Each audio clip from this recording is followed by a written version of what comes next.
She was blind. Completely. 21 doctors couldn't save her. Her billionaire father had spent millions on specialists from 5 countries. Nothing worked. 48 hours ago, she could see. Now darkness. Forever. Her name was Victoria Harrington, 21 years old, a photographer who would never see another sunset. Her father, Daniel, would have given every dollar he had to fix this. Then at 3 a.m. in a Seattle diner, a tired waitress looked into Victoria's eyes and froze. That waitress, Claire Donovan, had the cure in her apron pocket. A single bottle disguised as beauty drops. Drops she'd been hiding for 4 years. Drops that could restore Victoria's sight in 72 hours. But here's the twist that makes this story impossible. Victoria's father owned the pharmaceutical company that destroyed Claire's medical career to bury that exact cure. They stole her research, erased her credentials, and made sure no one would ever believe her again. Neither of them knew. Not yet. The bottle in Claire's pocket could save Victoria's life, but using it could destroy Claire's freedom. In 3 days, secrets would collide, and nothing would ever be the same. 3 a.m. at the Riverfront Diner. Most of Seattle was asleep, but for Claire Donovan, the graveyard shift was just beginning. She moved through the diner like a ghost, refilling coffee for the truck driver in booth 3, delivering eggs over easy to the nurse, finishing her hospital shift, taking orders from the construction crew who started work at 4. She was good at this. Too good. Table 7 needs, her coworker Jake started to say. 2 black coffees, 1 with cream. And the blonde woman wants decaf, even though she didn't say it, Claire finished. She'd watched them come in, read their body language, predicted their order before they opened their mouths. It was a skill from her old life. The life before this one. Jake shook his head. You're weird, Donovan, but you're fast. Fast meant tips. Tips meant survival. Claire pulled out her phone during her break. Banking app. $347.18.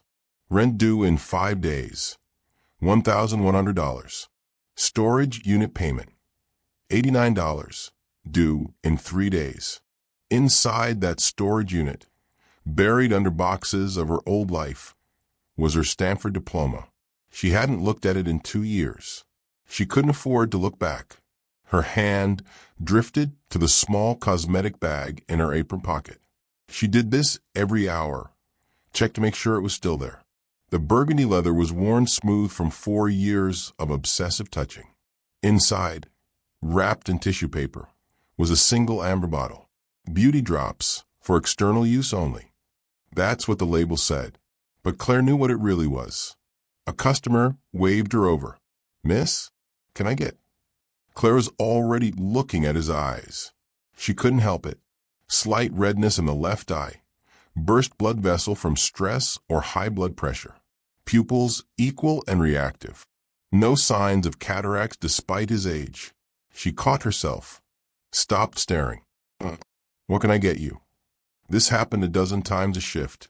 She examined everyone's eyes without meaning to. It was automatic, like a pianist's fingers moving to phantom keys. For a moment, a memory flashed. White laboratory coats, the hum of centrifuges, the smell of ethanol and hope. Her hands pipetting solutions under sterile hoods. Dr. Chen's voice. Claire, this could change everything. Then the other memory, the one that came after. Security guards gripping her arms. Her key card deactivated. The long walk through Stanford's research building while former colleagues looked away. The box of her belongings dumped on the sidewalk outside. The accusations. The lawsuits. The silence that followed. Claire shook her head, pushed the memory down. The Riverfront Diner had been her sanctuary for 4 years. The owner, Maria, had hired her without questions when everyone else saw employment gap on her resume and turned her away. The regulars knew her as Coffee Claire, the waitress who never forgot an order. They didn't know she'd once been Dr. Claire Donovan, one of the most promising corneal research scientists in the country. They didn't know what she carried in her apron. And that was exactly how it needed to stay. Claire glanced at the clock. 3:19 a.m. In 3 minutes, everything would change. The door chimed at 3:22 a.m. Claire looked up from wiping down the counter and froze. The man walking through the door was Daniel Harrington. She recognized him instantly, not from personal acquaintance, but from magazine covers, news articles, the Forbes Billionaire list. Tech mogul, CEO of Harrington Biosystems, worth $14 billion. But right now he looked broken. His designer suit was wrinkled. His normally styled hair was disheveled. And his eyes, red-rimmed, exhausted, held a desperation Claire had never seen on a magazine cover. He wasn't alone. A young woman held his arm. She moved slowly, carefully, her head turning slightly as if listening to the world instead of seeing it. Her eyes were open, but they didn't focus, didn't track movement. She was blind. The late-night regulars noticed immediately. Whispers rippled through the diner. Jake nearly dropped a coffee pot. Jerry, the nervous night manager, rushed over. "Mr. Harrington, sir, I didn't know we can prepare a private." Daniel held up one hand. "No, please. We just want a quiet booth." His voice was hoarse, like he'd been crying. The young woman, his daughter, Claire realized, spoke softly. "The booth by the window, Dad. Is it available?" "I'll check," Jerry started. "It's open," Victoria said firmly. "I can hear the echo. No one's sitting there." She was right. The corner booth by the window was empty. Daniel's face crumpled for just a moment before he controlled it. "Yes, that booth. Thank you." He guided his daughter carefully, narrating each step. 7 steps forward. Small turn to the right. Table edge is at your hip level now. Victoria slid into the booth with practiced grace. Her hands found the table, the napkin dispenser, the edge of the seat, mapping her environment through touch. "This was Mom's favorite booth," she said quietly. Daniel sat across from her, and for a moment he couldn't speak. "I know, sweetheart." Claire watched from across the diner. She'd served hundreds of wealthy customers over the years. Tech executives, venture capitalists, trust fund kids, slumming it for authentic late-night food. They usually treated servers like furniture. But Daniel Harrington was gently describing the diner's layout to his blind daughter with a tenderness that made Claire's chest ache. "The counter is to your left. I can hear the espresso machine. You can smell the cinnamon rolls." Victoria smiled faintly. "I want to come here one more time, before I forget what it feels like." "You won't forget." "I will, Dad. Spatial memory fades when you can't reinforce it visually. In a few weeks, this place will just be a feeling, not a real memory." The clinical way she said it, like she'd researched her own condition, accepted her fate, somehow made it worse. Daniel's hands trembled as he picked up the menu he couldn't possibly focus on. Claire's throat tightened. She had a daughter. She knew that father-daughter bond.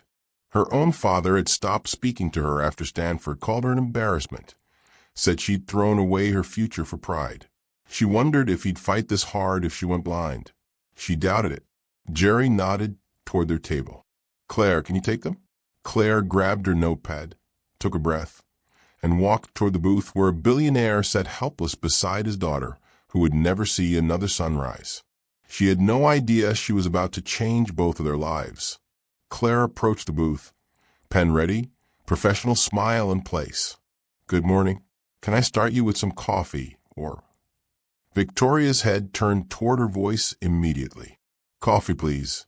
Black. And do you still make the blueberry pancakes with the lemon zest?" Claire blinked. "Yes, that's exactly how we make them. I used to come here with my mom every Sunday morning. Those pancakes were her favorite. Then they became mine." Victoria's smile was sad. "I'm hoping taste memory is stronger than visual memory." Daniel cleared his throat. "Coffee for me too. And whatever you recommend. I can't read the menu right now." His hands were shaking too badly. Claire nodded. The hash and eggs is good. I'll bring that. She started to turn away when Victoria reached for the water glass Claire had just set down. Her hand miscalculated the distance, knocked it over. Water flooded across the table. I'm sorry, Victoria gasped, her composure cracking. I'm so sorry I keep doing this. It's okay, it's fine, Claire said quickly, grabbing napkins, soaking up the water. Happens all the time. But Victoria wasn't okay. Tears spilled down her cheeks. I miss it, she whispered. I miss seeing people's faces. I miss colors. I miss sunlight and shadows and my camera viewfinder and everything. I miss everything. Daniel reached across the table, found his daughter's hand. His own eyes were wet. We're going to figure this out, Victoria. I promise. You can't promise that. Claire stood frozen, napkins dripping in her hands. And then she saw it. Victoria tilted her head slightly toward the window where dawn light was starting to filter through. Her eyes, unseeing, clouded, caught the light at an angle. There, barely visible, a slight cloudiness in the corneal epithelium. Bilateral, symmetrical. Claire's breath caught. She leaned closer, instinct overriding caution. Victoria's pupils contracted sluggishly to the light change.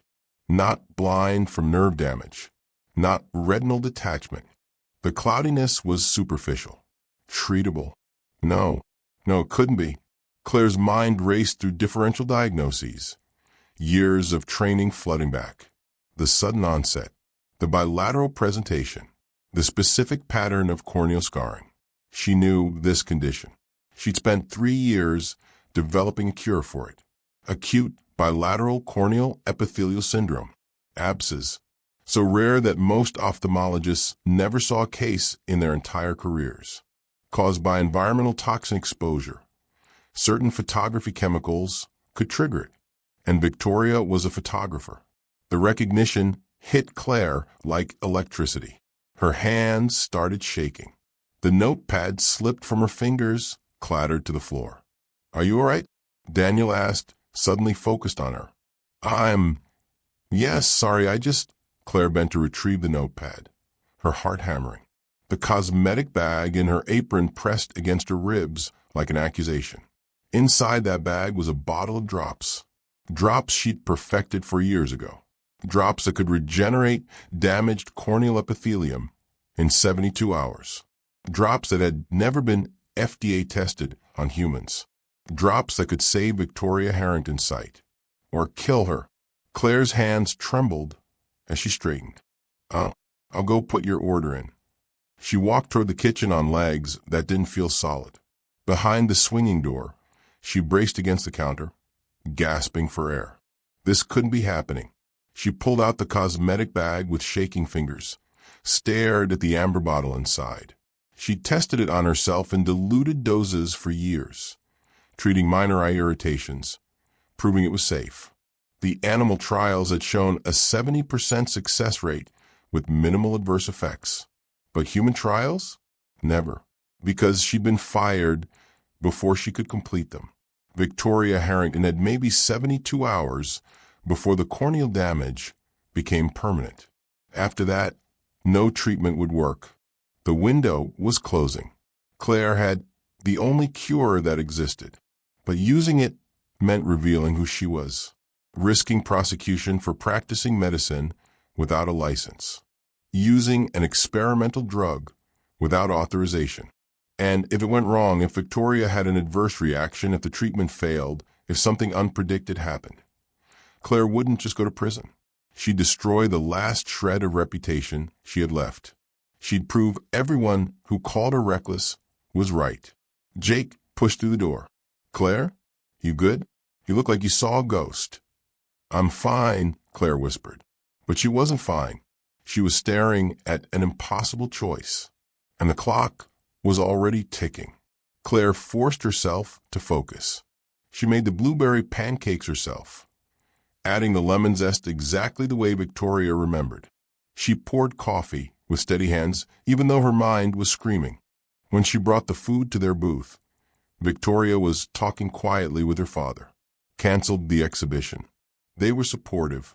But what's the point of a photography show from a photographer who can't see anymore? You'll see again, Daniel insisted. Dad, stop. 21 specialists. 21. Do you know what those odds mean? Claire set down the plates, tried to leave quickly. But Daniel was talking, and she couldn't help but listen. We saw the best, he said, his voice breaking. Mayo Clinic, Johns Hopkins, Bascom Palmer Eye Institute. We flew specialists in from Germany, from Japan. I spent $2 million in a week. $2 million. And they were sitting in a diner at 3 a.m. because money couldn't fix this.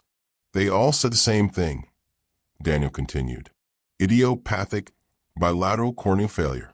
Untreatable. Irreversible. I'm sorry. He slammed his hand on the table. All the money in the world and it's worthless. Claire's heart was pounding. Idiopathic. Unknown cause. They were wrong. She knew the cause. She knew the mechanism. She knew the cure. Victoria took a bite of her pancakes. These taste exactly like I remember. Thank you. You're welcome, Claire managed. We're flying to Switzerland tomorrow, Daniel said. There's an experimental procedure. Stem cell therapy. It's a long shot, but Claire's blood ran cold. Stem cell therapy. For abscess, it would fail. The mechanism was wrong. They'd be targeting the wrong layer of tissue. Victoria would undergo a dangerous, expensive procedure that had zero chance of working. And by the time they realized it failed, her 72-hour window would be gone. This was Victoria's last chance. Claire stood frozen beside their booth, the coffee pot trembling in her hand. She thought about her storage unit, her diploma collecting dust, the career she'd lost because she wouldn't compromise her research, wouldn't falsify data, wouldn't stay quiet. She thought about the letter from the medical board. Your actions demonstrate a pattern of recklessness and poor judgment that makes you unfit to practice medicine. She thought about the bottle in her apron, for years of hiding, for years of serving coffee while the cure sat in her pocket. For what? To stay safe? To protect herself? While people like Victoria went blind because the research that could save them was buried. Claire's hands stopped trembling. She set down the coffee pot, walked to the counter, poured herself a glass of water, drank it, breathed. Then she walked back to their booth. Mr. Harrington, she said quietly, I need to speak with you. Privately.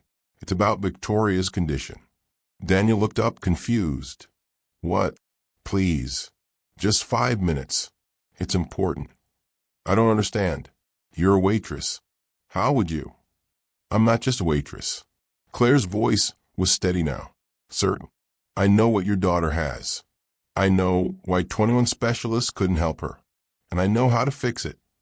Victoria's head turned sharply toward Claire's voice. Daniel stared at her like she was insane. That's impossible. I have a PhD in ophthalmology from Stanford. I spent 3 years researching your daughter's exact condition. I developed a treatment. Claire's eyes met his, and I have it with me right now. Silence. Then Daniel stood slowly, his face hardening. If this is some kind of con, it's not. Give me 5 minutes. If you don't believe me after that, I'll walk away and never mention it again. Daniel looked at his daughter, who was blind and would stay that way forever unless he took a chance on a stranger making an impossible claim in a diner at 3:30 in the morning. He had $5 billion and nothing to show for it but desperation. 5 minutes, he said. Claire just made a choice that could send her to prison or save a life. Before we continue, I need to know, if you had a cure but no credentials and no legal protection, would you stay silent or speak up? Drop your answer below. Also, let me know where you are watching from and subscribe, because what Daniel discovers about Claire in the next 5 minutes will change everything you think you know about this story.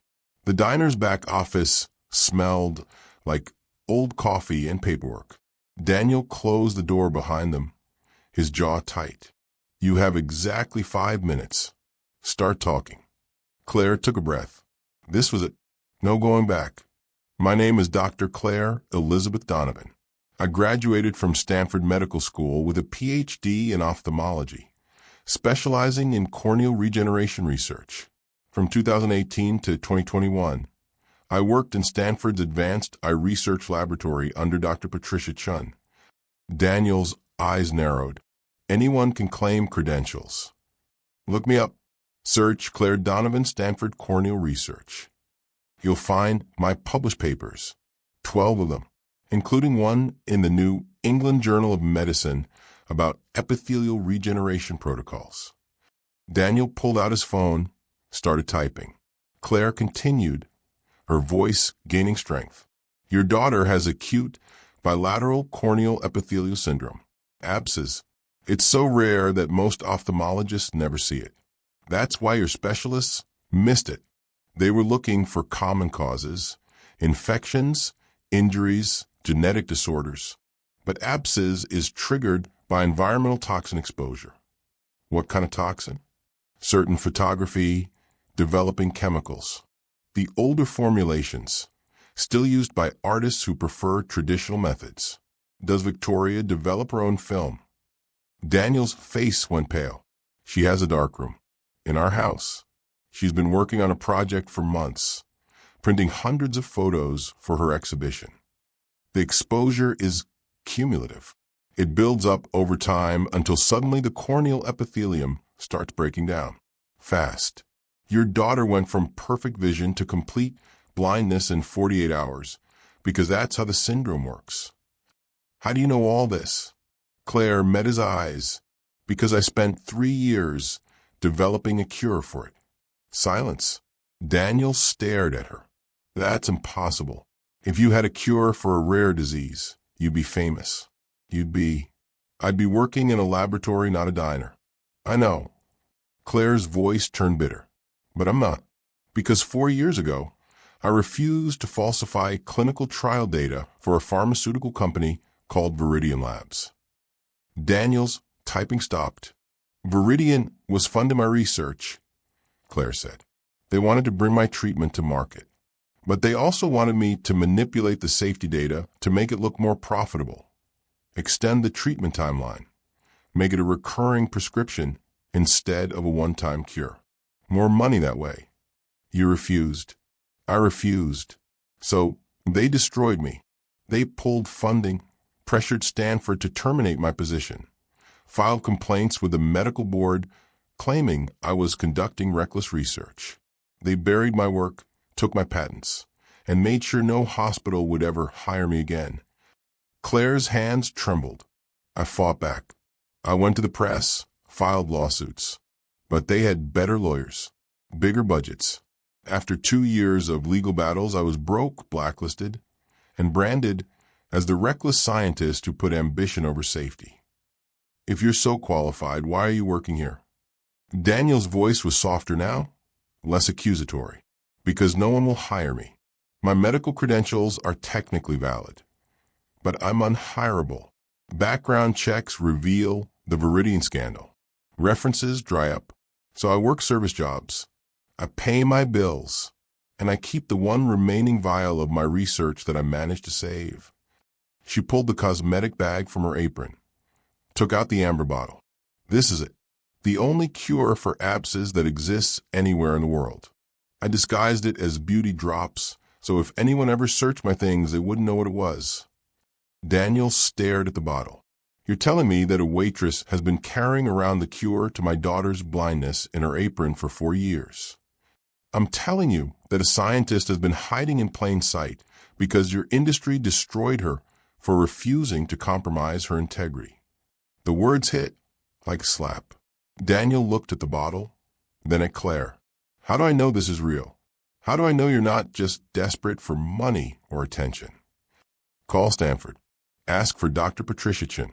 She'll confirm everything. Search my research papers. They're still published under my name. And most importantly, let me describe your daughter's exact symptoms. Claire closed her eyes, recited from memory. Victoria's pupils contract sluggishly to light. Her corneas have bilateral cloudiness, symmetrical, affecting the superficial epithelial layer only. She tilts her head toward light sources instinctively because her brain is trying to compensate for the vision loss.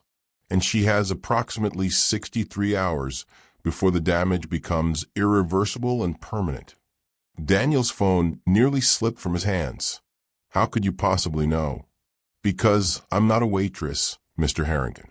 I'm the scientist who dedicated her life to understanding exactly what your daughter is experiencing. Claire held up the bottle. This works. I've tested it on animal models. 70% success rate. I've used diluted versions on myself for years. It's safe. But it's never been FDA approved for human use because Viridian buried my research before I could complete clinical trials. She met his desperate eyes. Your daughter has less than 3 days. After that, no treatment on earth will help her. This is her only chance. Daniel stared at the amber bottle that held his daughter's future. Why should I trust you? Because, Claire said quietly, you don't have any other choice. Daniel returned to the booth where Victoria sat, her fingers tracing the edge of her coffee cup. Dad, what does she want? Nothing important. Rest for a minute. He couldn't tell her yet, not until he knew if Claire was legitimate or dangerously delusional. Daniel pulled out his phone, started searching. Claire Donovan, Stanford Ophthalmology. The results loaded. The first hit was a research paper. Novel approaches to corneal epithelial regeneration using biomimetic peptide sequences.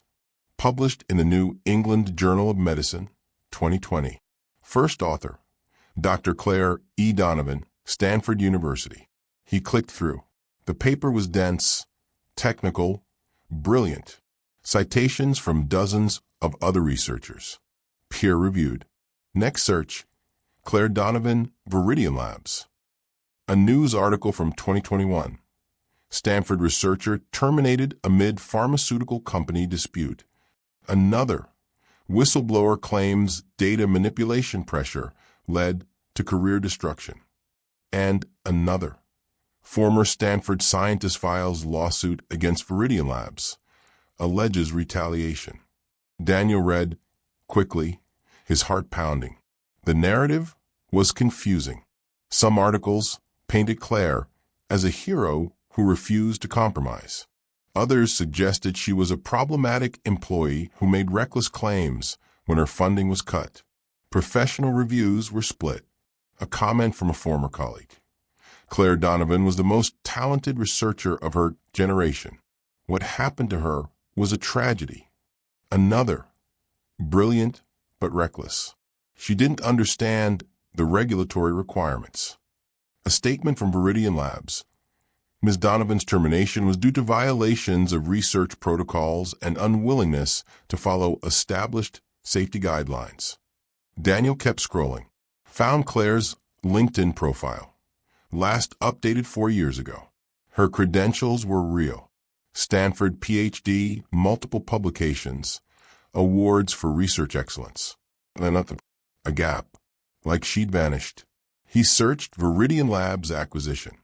His stomach dropped. 2022. Harrington Biosystems acquires Viridian Labs for $3.2 billion. His company. His acquisition. Daniel's hand started shaking. He pulled up his security contact, typed rapidly. Need full background check on Claire Elizabeth Donovan, former Stanford researcher. Priority urgent. Need results in 30 minutes. He hit send. Across the diner, Claire stood in the kitchen doorway, watching. Her coworker Maria refilled a coffee pot beside her. You okay? Maria asked. You look like you've seen a ghost. Claire couldn't take her eyes off Daniel. I just told a billionaire I can cure his daughter's blindness. Can you? Yes. But if it goes wrong, I'll go to prison. Maria set down the coffee pot. Claire, what are you talking about? I might have just made the biggest mistake of my life. Claire's voice cracked. Or saved it. The Stanford laboratory was quiet except for the hum of equipment. Claire sat at her workstation, analyzing data on 3 monitors. Dr. Patricia Chen entered, her expression grim. We need to talk about Viridian. Claire didn't look up. They want me to extend the treatment protocol. They want you to make it less effective so patients need ongoing prescriptions, which would make it more profitable and less helpful. No. Dr. Chen sat down. Claire, if you refuse, they'll pull funding. Your entire research program depends on that grant. Then we'll find other funding. It's not that simple. Viridian owns the patents. They can bury this work completely. Claire finally turned to face her supervisor. Dr. Chen, my treatment cures abscess in 72 hours. One treatment, permanent results. If I manipulate the data to justify a recurring prescription model, people will suffer unnecessarily for profit. I can't do that. I know, but you need to understand what you're risking. 2 weeks later, Claire was called to an emergency board meeting. 3 executives from Viridian Labs sat across from her. Expensive suits, cold eyes. Dr. Donovan, we've reviewed your preliminary findings. The treatment protocol needs adjustment. My protocol is optimal. 72 hours, complete recovery. The market prefers ongoing treatment relationships. The patients prefer to be cured. You're being unreasonable. I'm being a scientist. The lead executive leaned forward. If you don't cooperate, we'll terminate the partnership, and we'll make sure your career ends with it. Claire stood, then terminated. 1 month later, security escorted her from the building. Her key card deactivated. Her laboratory access revoked. Her belongings boxed and waiting on the sidewalk. Former colleagues looked away as she passed. No one wanted to be associated with the troublemaker who'd refused to play the game. The smear campaign started within days. Anonymous sources claiming she was reckless. Fabricated concerns about her research methods. Whispers that she couldn't be trusted. The lawsuits drained her savings. The legal battles lasted 2 years. She won nothing and lost everything. Daniel's phone buzzed. The background check. He opened the file, read quickly. Everything checked out. Claire's credentials were legitimate. Her research was groundbreaking. The Viridian dispute was real, conflicting narratives. But the core facts aligned with her story. Then he saw the note at the bottom. Additional finding. Viridian Labs was acquired in 2022 by Harrington Biosystems. Acquisition included all intellectual property and research patents from terminated projects. Daniel scrolled to the attached documents. There it was, a list of discontinued research programs from the Viridian acquisition. Project names, lead researchers, reasons for termination. Line item 47. Abscess corneal regeneration protocol, lead researcher. Dr. C. Donovan, status. Discontinued due to limited market viability and regulatory concerns. His signature at the bottom of the approval form. He'd signed off on burying her research. He'd destroyed the woman who could save his daughter. And he'd never even known her name. Daniel stared at the screen, his vision blurring. Dad. Victoria's voice cut through a shock. What's wrong? He looked at his daughter, his blind daughter, who had 63 hours left. I need to talk to that waitress again, he whispered. Daniel found Claire in the kitchen, her back against the wall, breathing hard. I know, he said. Claire looked up. Know what? I know about Viridian. I know about the acquisition. His voice was hollow. My company bought them. My signature is on the documents that buried your research. The color drained from Claire's face. What? Harrington Biosystems acquired Viridian Labs in 2022. All their assets, all their intellectual property, all their discontinued projects. Daniel's hand shook, including yours. Claire couldn't breathe. You're the one who... I didn't know your name. I didn't know the details. My acquisition team handles hundreds of deals. They presented it as portfolio optimization. Keep the profitable treatments. Discontinue the marginal ones. He laughed bitterly. I trusted their judgment. I signed the paperwork. I destroyed you without even knowing you existed. Claire slid down the wall until she was sitting on the floor. Your company. It was your company the whole time. I'm sorry. God, I'm so sorry. You're sorry? Claire's voice rose. You buried a cure. You buried MY cure. Do you know how many people have gone blind from abscess in the last 3 years? Do you know how many could have been saved? I didn't know. You didn't care. It was just another line item, another profit calculation. Keep the chronic treatments, bury the cures, maximize shareholder value. Daniel had no defense. She was right. I destroyed the one person who could save my daughter, he whispered. The universe has a sick sense of irony. A voice came from the doorway. Victoria, her hand against the wall for guidance. Someone want to explain what's happening? Both of them froze. Victoria, go back to, Daniel started. No, her voice was firm. I heard enough. Something about buried research and cures and Dad's company. Tell me the truth. All of it. Claire and Daniel exchanged glances. Daniel spoke first. The waitress who recognized your condition. She's not just a waitress. She's Dr. Claire Donovan. She developed a treatment for abscess, and my company buried her research to protect our profitable treatment medications. Victoria was silent for a long moment. So you have a cure, she said to Claire. Yes, and it works. I believe so, but it's never been tested on humans except in diluted form on myself. What are the risks? Claire stood, faced Victoria directly. Based on animal trials, there's a 70% chance of complete vision restoration, a 30% chance of adverse reaction, anything from minor inflammation to severe allergic response. In the worst-case scenario, it could cause additional damage.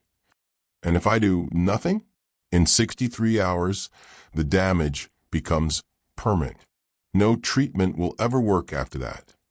Victoria turned toward her father's voice. You buried the research that could have prevented this. I didn't know. You didn't ask. There's a difference.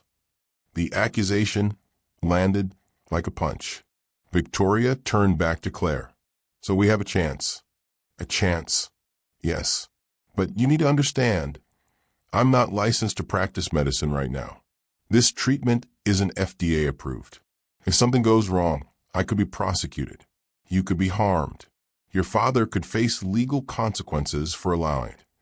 And if it works, you'll see again. Permanently. Completely. Victoria didn't hesitate. I'd rather risk trying than accept darkness. Victoria, wait. Daniel stepped forward. This is dangerous. We should consider.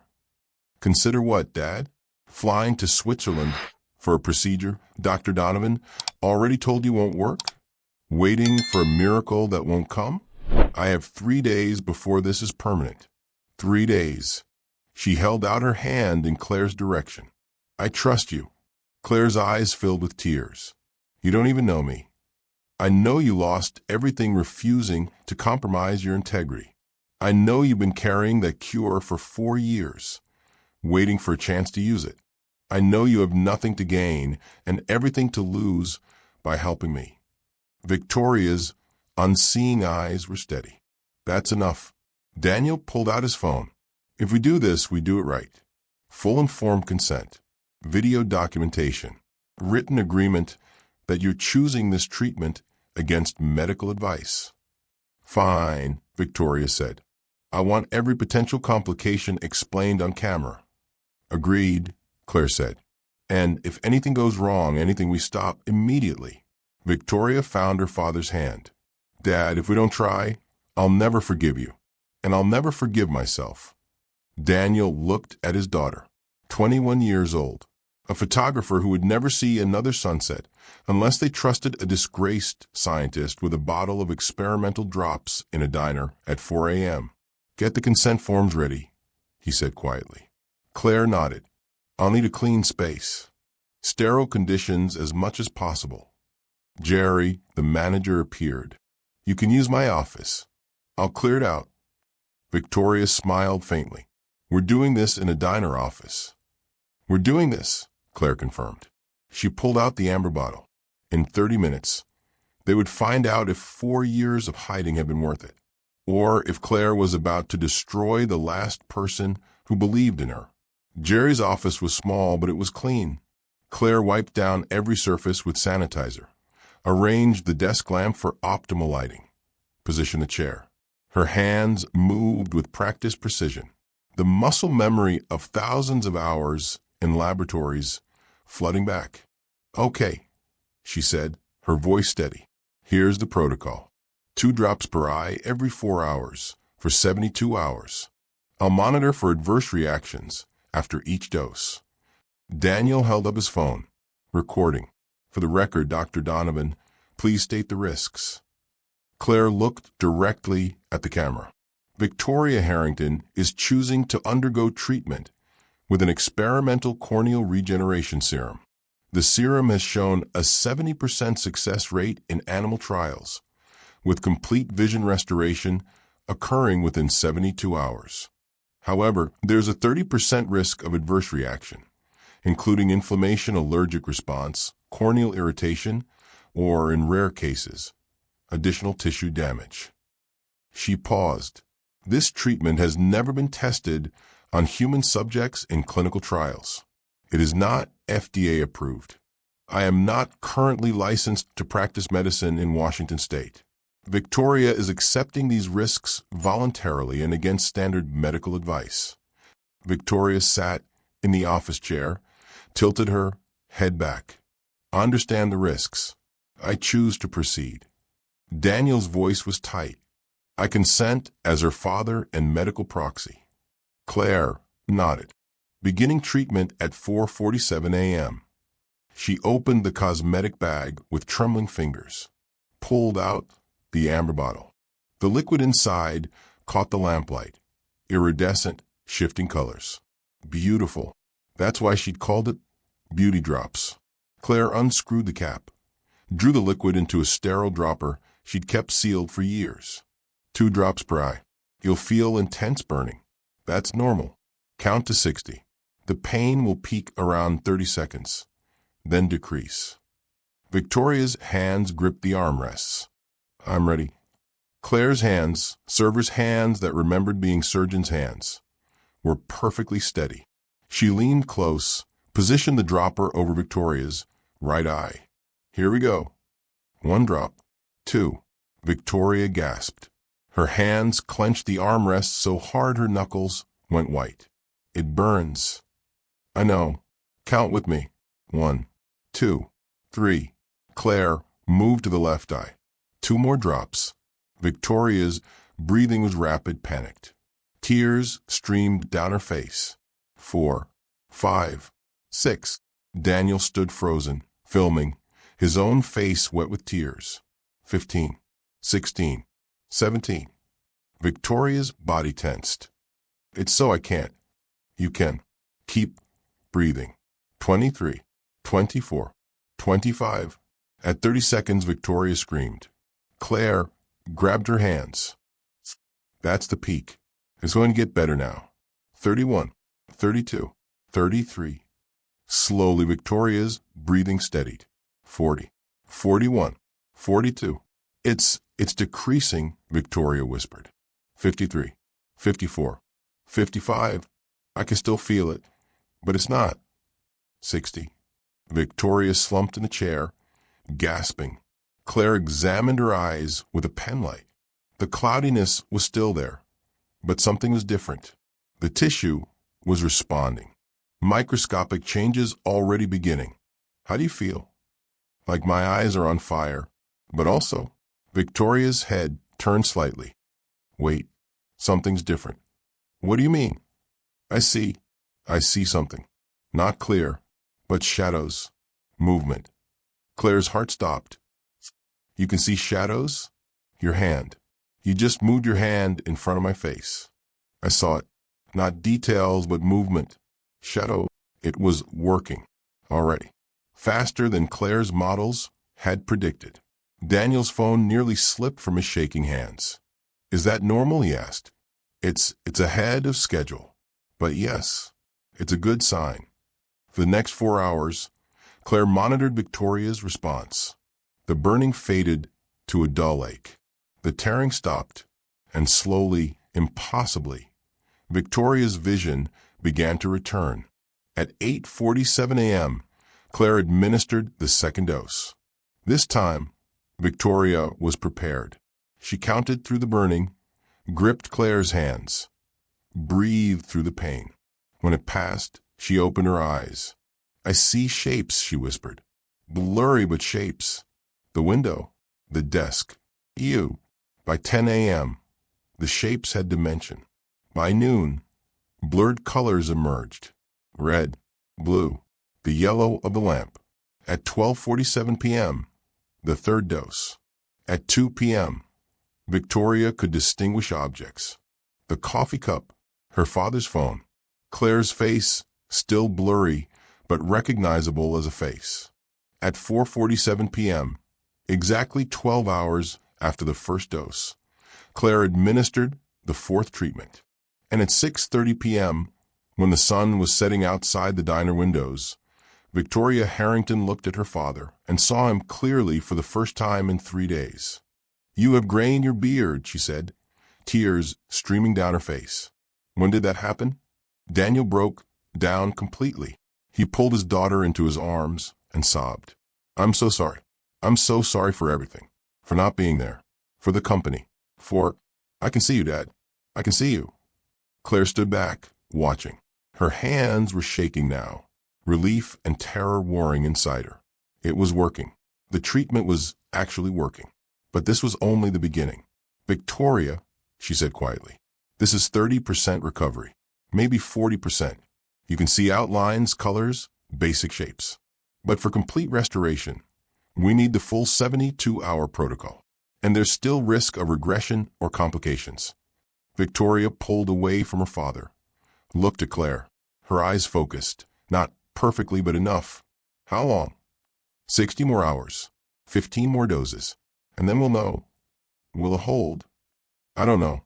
The animal trials showed permanent results, but humans are different. Your immune system might try to fight the regeneration. We might need corticosteroids to manage inflammation. There could be complications I haven't predicted. Victoria smiled through her tears. "But there's a chance." "There's a chance," Claire agreed. Daniel wiped his eyes. "What do we do now?" Claire looked at the amber bottle. 3/4 full. Enough for the complete treatment. "Now," she said, "we pray this works." Victoria can see again, or can she? This is only 30% recovery. The next 60 hours will determine if this cure holds, or if Claire just gave her false hope. Drop below. Do you think the treatment will work, or is there a complication coming? Subscribe, because what happens next will change everything you think you know about this story. Hour 18. Daniel sat in his home office, unable to sleep. Victoria was resting at the diner with Claire monitoring her vitals. He should have been there, but he needed answers. He logged into Harrington Biosystems' secure server. Executive access. Confidential files that even most board members couldn't see. The Viridian Labs acquisition folder was massive. Thousands of documents. Daniel started reading. At first it looked normal. Asset valuations, patent portfolios, revenue, projections. But then he found a subfolder. Discontinued research programs, strategic optimization. He opened it. 14 research projects. 14 scientists. All working on curative treatments. Project 1.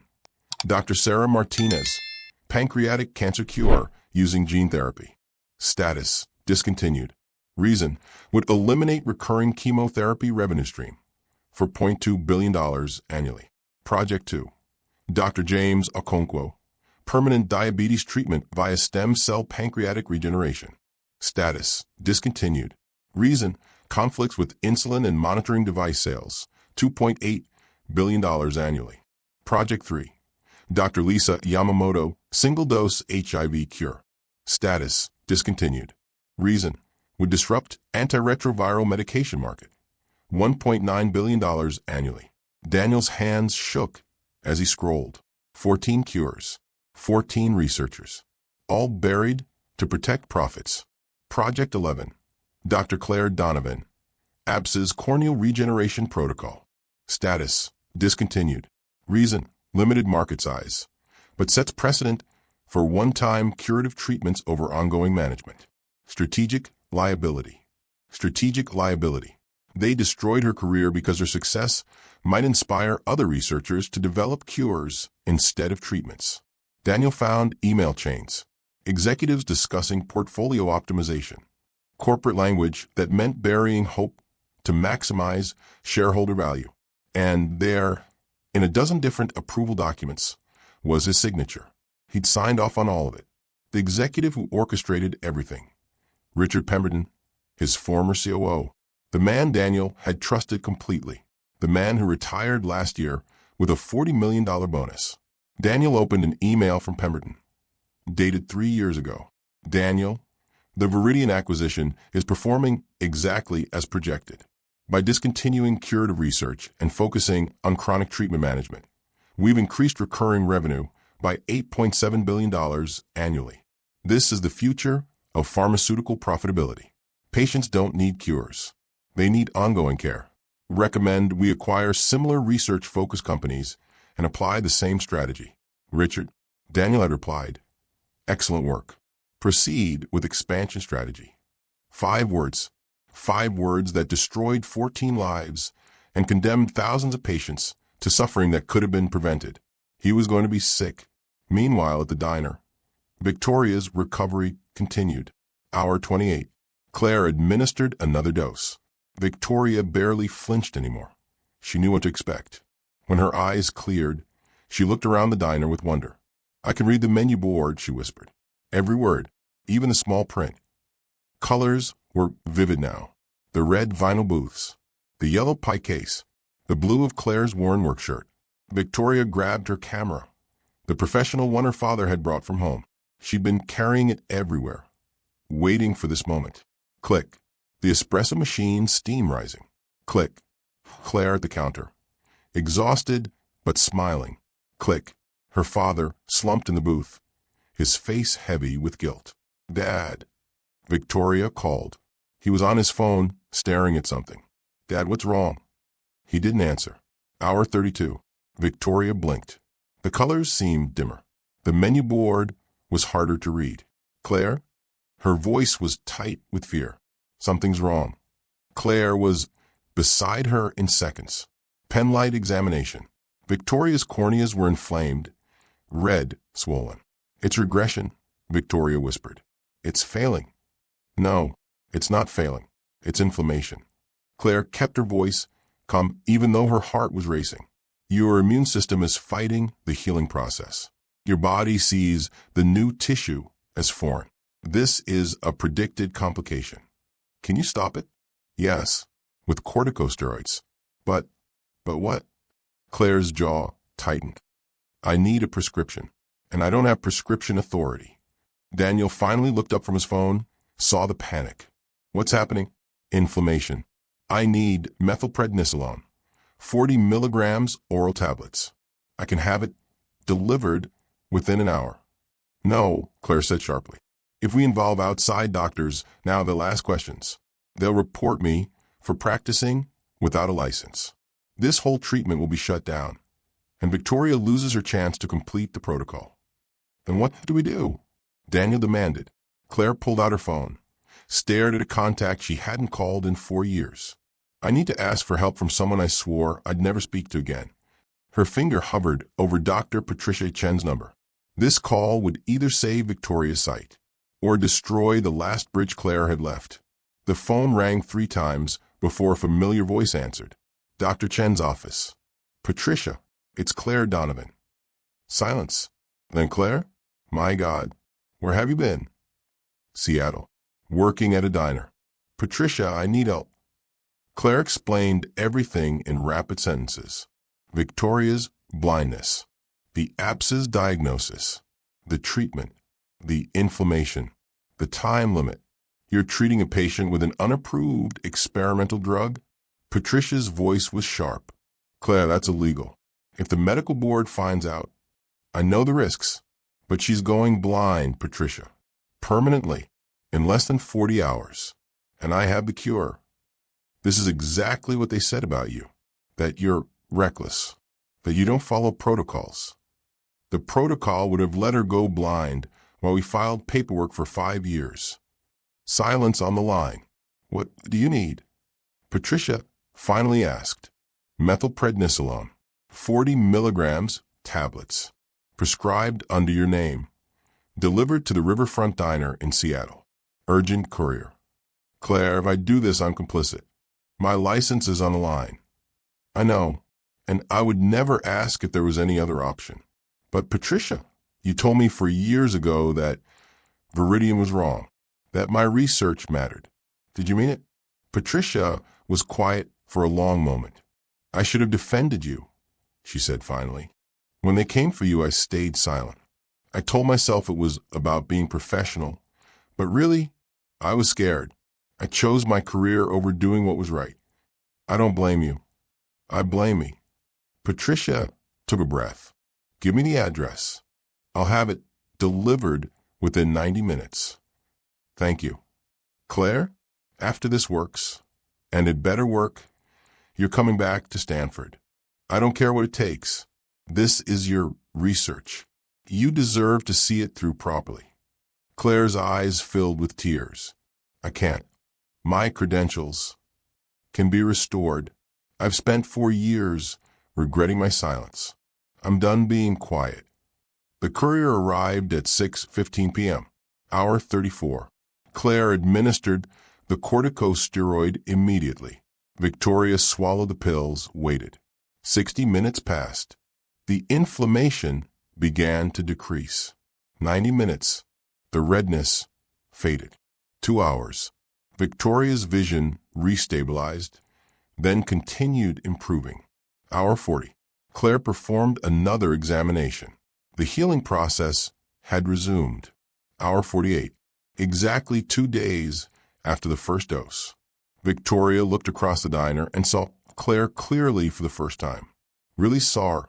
You're younger than I imagined, Victoria said softly. I thought you'd be older. Gray hair, weathered by everything you've been through. Claire laughed, surprised. I'm only 27. And you have kind eyes, really kind, like someone who's suffered, but hasn't let it make her cruel. The observation was so specific, so true, that Claire had to look away. Thank you for trusting me. Victoria reached across the table.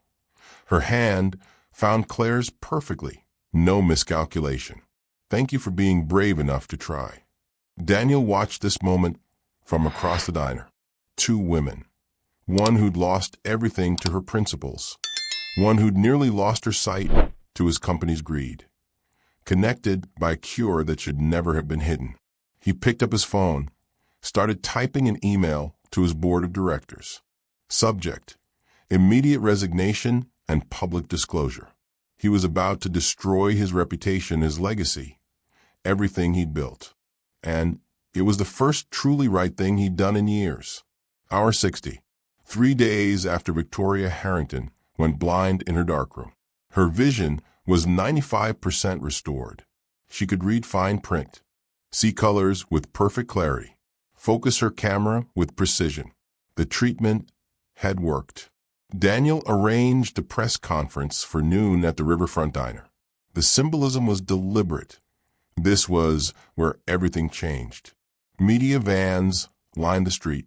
Reporters packed the diner until Jerry had to limit entry for fire code reasons. Victoria stood at the front, Claire beside her. Daniel behind them, looking 10 years older than he had 3 days ago. My name is Victoria Harrington, she began. 72 hours ago, I was blind. 21 specialists told me nothing could be done. My father spent millions searching for a cure. But the cure wasn't in a hospital. It was in this diner, in the pocket of a waitress named Claire Donovan. She held up before and after photographs. Her clouded eyes in the hospital, her clear eyes now. Dr. Donovan developed a treatment for my condition 4 years ago while working at Stanford. It should have changed medicine. Instead, it was buried by a pharmaceutical company that prioritized profit over patients. Reporters started shouting questions. Victoria held up her hand. That pharmaceutical company was Viridian Labs, which was acquired by Harrington Biosystems, my father's company. The room erupted. Daniel stepped forward, his voice breaking. I'm Daniel Harrington, and I'm responsible for burying the research that nearly cost my daughter her sight. He held up documents. Harrington Biosystems systematically acquired and discontinued 14 curative research programs to protect recurring revenue from chronic treatment medications. Total revenue protected, $8.7 billion annually. He looked directly at the cameras. I signed the approvals. I trusted executives who told me this was standard portfolio optimization. I was complicit, even if I didn't know the human cost. His voice steadied. Effective immediately. I'm resigning as CEO of Harrington Biosystems. I'm releasing all suppressed research to the public domain, and I'm dedicating $200 million to create a foundation that protects whistleblower scientists and funds curative research. Reporters swarmed Claire. Cameras in her face. Questions about legality, safety, her credentials. She was about to panic when a familiar voice cut through the chaos. Excuse me, Dr. Patricia Chin, Stanford University. Patricia pushed through the crowd, stood beside Claire. Stanford is offering Dr. Donovan full reinstatement, a funded research position, and complete legal protection. Her work will finally receive the recognition it deserves. A reporter shouted. But she practiced medicine without a license.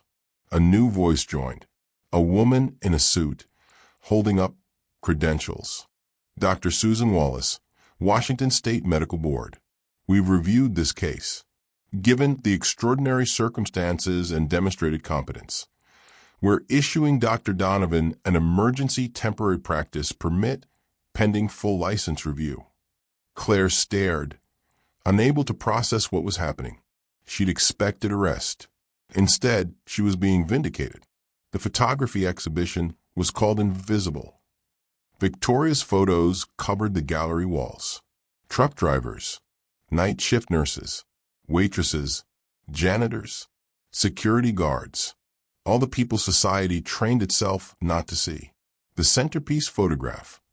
Claire Donovan administering eye drops in a diner office, her server's hand steady with surgical precision. The image had gone viral. It was everywhere.